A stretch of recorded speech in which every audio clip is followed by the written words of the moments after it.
Welcome to the channel, friends. So today's going to be a continuation onto part 2 of this Honeywell T5 home programmable thermostat. So the previous video, which is part 1, covered manual override, factory reset, and advanced setup options and device setup. Those are all things I get asked all the time, and that's why I decided to do it as part 1. It's very critical information to review and to look at before you get into fully programming this thermostat. You want to fully understand your settings and device setup, and then make sure it's configured properly so that way it works properly in your home. So part 2, we're going to cover fully programming this thing to follow a schedule, which is really the best way of using this thermostat. I highly recommend fully setting up each day for heating and cooling the way you want it. That way you can basically set it and forget it and not have to worry about manually overriding the temperature set point throughout the day. It's up to you how you want to set up your thermostat, but I think that's the most convenient. So let's get into the thermostat, and I'll show you the display if you haven't become familiar with it already. As you can see, it's going to display the humidity of the room as well as the temperature there, 68 degrees. As we tap on it, you'll see that it's in the off mode. We have 3 different selections here at the bottom: mode, menu, and fan. Let's start with mode. As you click it, you'll go into from off into heat and then into cool. Let's go back into the cooling setting. Sorry, let's go back into heating actually, and start from there. So as you can see, you have at the top the time. You want to make sure you set the time on this, because otherwise, if you don't set your time and date, you're going to have a hard time figuring this thing out, and you're going to wonder why it turns on at random hours of the day. Some days it's not turning on correctly, and you're going to lose track of the schedule, and it's just not going to seem like it operates correctly. So very first thing is always to, like I said in part 1, go ahead and set your time and date. Very important. So as we get into it further, you're going to see that it's in heating. Let's start there.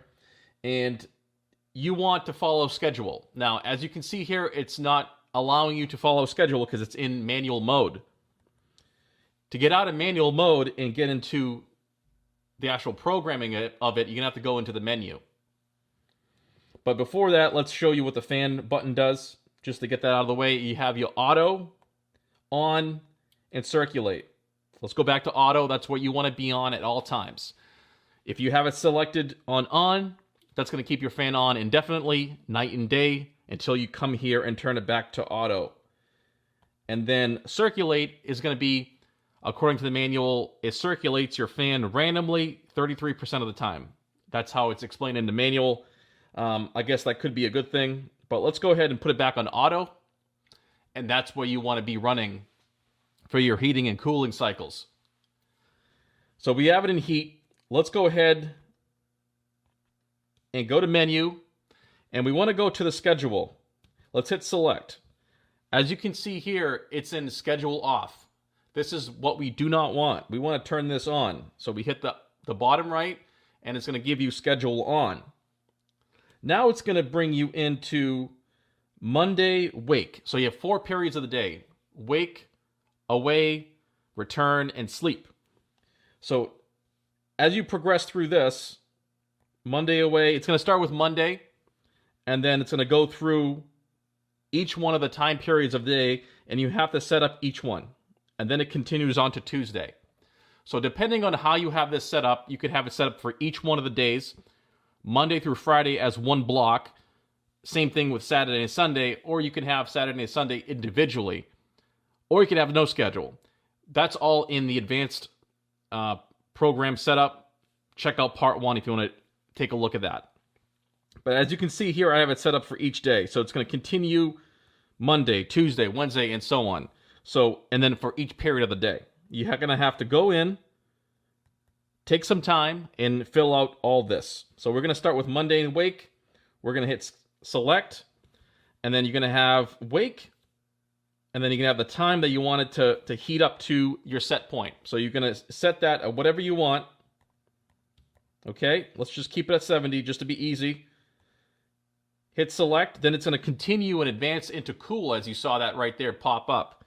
Go ahead and set what your cooling temperature you want it to be. I'm just going to put 72 to be easy. Hit select, saved. Now it continue on to the next selection, which is Monday away.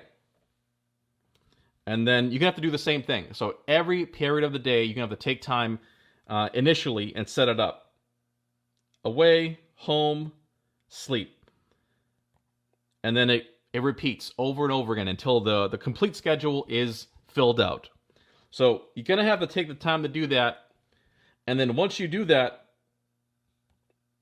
you will have a schedule that's fully all set to go. You can set it and forget it.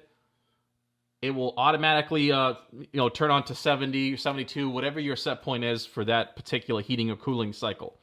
That's the most efficient way of operating this thermostat. And like I said, make sure the time and date is correct. That's very important. This right here is probably the main cause of people not understanding why the heating is not turning on or the cooling is not turning on at the proper time, and it's not doing the right thing that they want. If you ever change the batteries, always double check that your time and date is correct. That's another thing.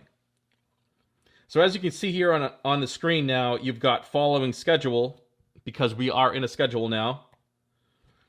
And you have wake, away, home, and sleep. That is the current period. It's away. As you can see, it's underscored. And it will transition into each period of the day as the day goes on. Very simple. And you can come in here at any time and override this manually by going ahead and selecting a temperature higher than this. Okay, and then you can go into a manual mode. I explained that in part 1, so I'm not going to get into it in this video. Go back to run schedule. Now this thing is operating as a fully programmed thermostat, and that's how it's intended to be. This thermostat, I find it very nice. The touchscreen is very responsive. I really like how clean it looks. I might go ahead and change out some of my thermostats to this thermostat because I just like the simplicity of it and how quick it responds versus having buttons like this one here, which is the T4. I have also made a 2-part video on this, so if you're interested. This one has the hard buttons at the bottom. Looks almost the same as this, but this is obviously the fully touchscreen version of it, the T5. I believe there's also a T6. All very similar. They all have, certain features that are added on versus the other. There's some that actually have Wi-Fi and things like that, but I haven't got into any of those yet. But as you can see here, now it's defaulted to the main screen where it's in its run operation. Eventually, it's going to default to this, and that's the humidity and the temperature of the actual room. This is not to be confused with the set point. This is the actual room temperature. So that there, guys, is part 2. Very simple. Fully program your thermostat to make it work as intended. And that's going to be it, guys. I really hope you enjoyed the video. And if you have any questions or comments, please place them right down below. And if you haven't subscribed to the channel already, please go ahead and do so. I want to thank you guys for watching, and I'll see you on the next video.